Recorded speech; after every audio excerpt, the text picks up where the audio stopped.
Let's learn about arc length. We're going to start with this curve. So I've got y is equal to 1/3 x to the 3/2 power, which looks kind of like this.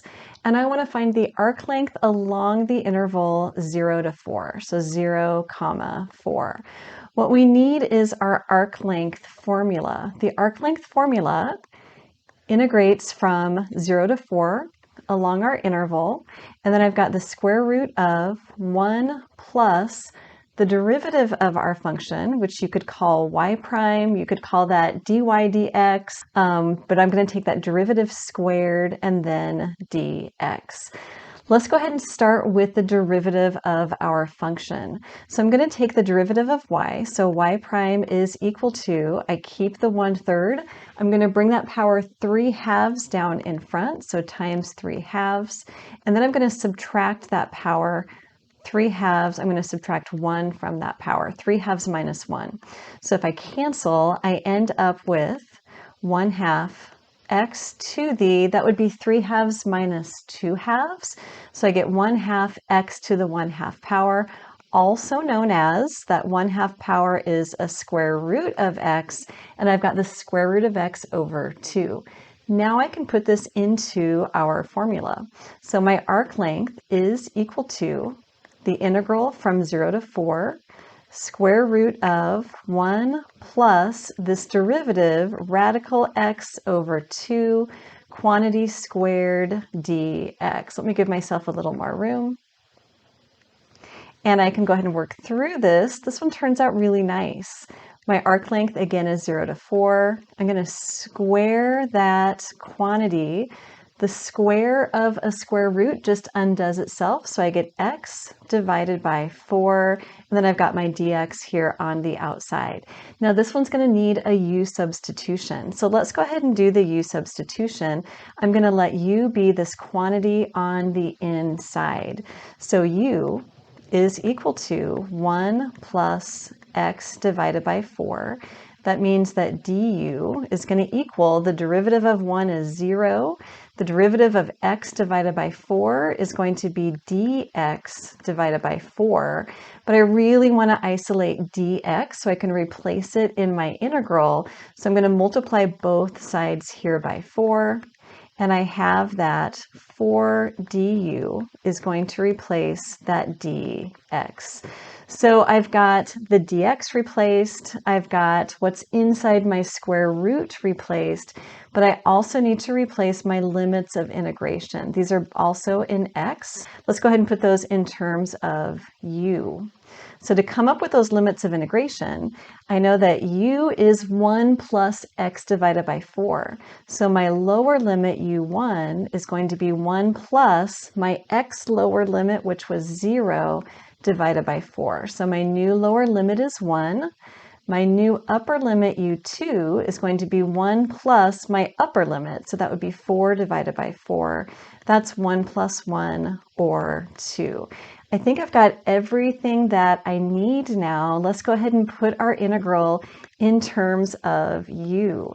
So this is equal to, in terms of u, the integral from, I'm going to take my new u limits of integration, which is 1 to 2, and I've got the square root of everything inside of the square root. I'm replacing with u. So this is going to be a u, and I can replace that dx with a 4 du.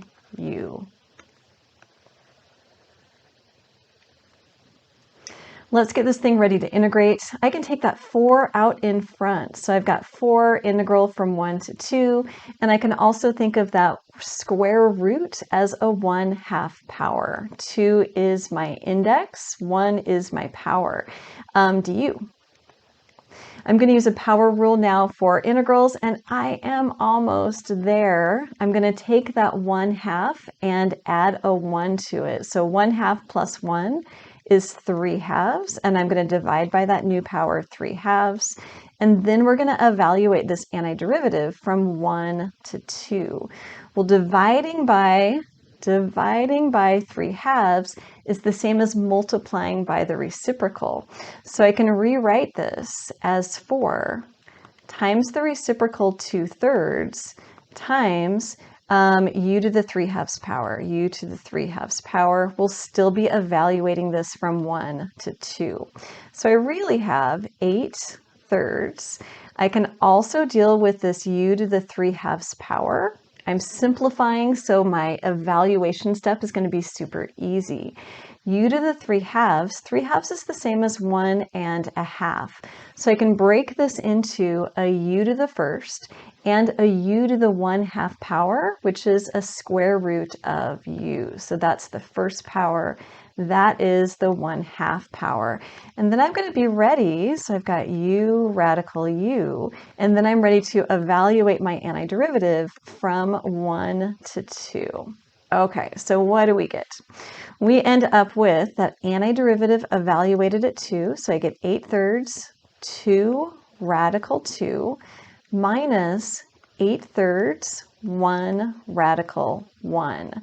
Simplifying this, there's just a little bit that I can do, and I get 16/3 radical 2 minus that second quantity is just 8/3, and this is our answer. Let's do one more example that involves some factoring. This time we've got a function x in terms of y, so it's 1/3 y squared minus 2 all to the 3/2 power. Our function, if we graphed it, looks something like this. 1 is here, 2 is here. We're going to be looking for the length of that curve between y values of 2 and 4. So y is an element of that interval. So the first thing that I need to do is to adjust our arc length formula so that it is in terms of y instead. So I'm going to integrate from a lower y to an upper y, that's going to be 2 to 4. And then inside my square root, I've got 1 plus, this time I'm going to take the derivative of that function x in terms of y. So I've got x prime dy. Now x prime could have been expressed as dx dy. It also could have been expressed as f prime of y. Any of those are equivalent.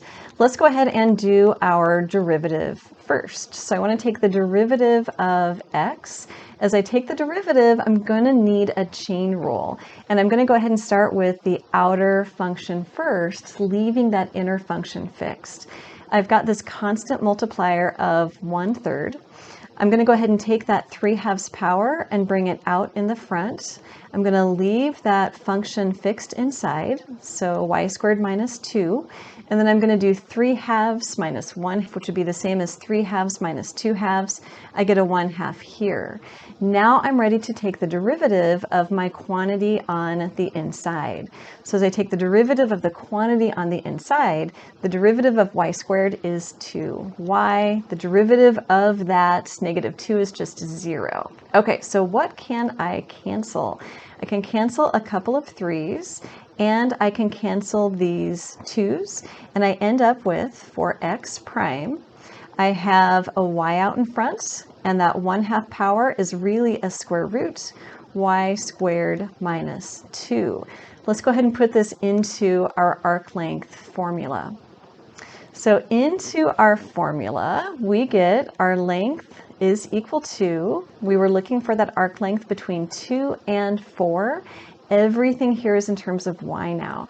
So I've got 1 plus, I'm going to take my x prime, which is right here. So 1 plus x prime squared. So that's going to be y square root of y squared minus 2 quantity squared, and outside of this square root we have our dy. Let's go ahead and square that. We get, I'm still integrating from 2 to 4, just simplifying all of this. 1 plus, I can apply that power 2 to my y and get y squared, and I can apply that power 2 to my square root. Those undo one another, but it keeps that quantity inside in parentheses. So I get y squared minus 2, and I still have this dy outside of my parentheses. Continuing to simplify, I've got 2 to 4, integral of 1 plus y to the 4th, I'm distributing plus y squared times negative 2 is negative 2y squared. This is all dy. Let's go ahead and take that quantity on the inside and write it in descending order. My goal is to factor it so I get a quantity squared. So in descending order, y to the fourth minus 2y squared plus 1.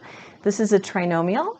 So I'm hoping it's going to factor into two binomials, starting with this first quantity. To multiply something by itself to get to a y to the fourth, it's got to be a y squared times a y squared. Check. To multiply two things together to equal a 1, it's got to be either 1 times 1 or negative 1 times negative 1. But I want that negative sign in the middle, so we're going to do negative 1 times negative 1. You could go ahead and FOIL this out to verify that you get that same quantity back. Well, this is great because this means that what I have inside of that square root is really equal to that quantity squared. So this is y squared minus 1 squared. Back inside of our square root, I've got 2 to 4 square root of a quantity squared, y squared minus 1 quantity squared dy. The square root and the square undo one another. So I end up with a really nice integral. Let's bring this all the way up. So I've got this really nice integral in the end. 2 to 4 y squared minus 1 dy. We can go ahead and use a reverse power rule here, a power rule for integration. The power 2 goes up to 3, and I divide by 3. When I integrate negative 1 with respect to y, I end up with a y, and we're going to evaluate this from 2 to 4.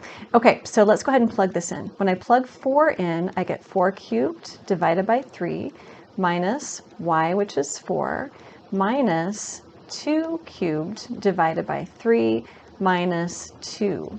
Simplifying what we've got, that's going to be a 64 thirds minus a 4. I'm going to remember to distribute my negative, and I get negative 8 thirds plus 2.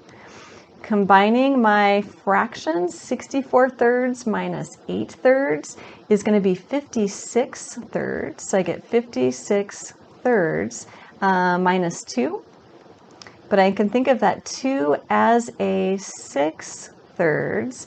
And we end up with our answer of 50 thirds. You are doing so great with these. Take a look at my next video here on surface area, which is an easy extension from the arc length. Thanks so much for watching.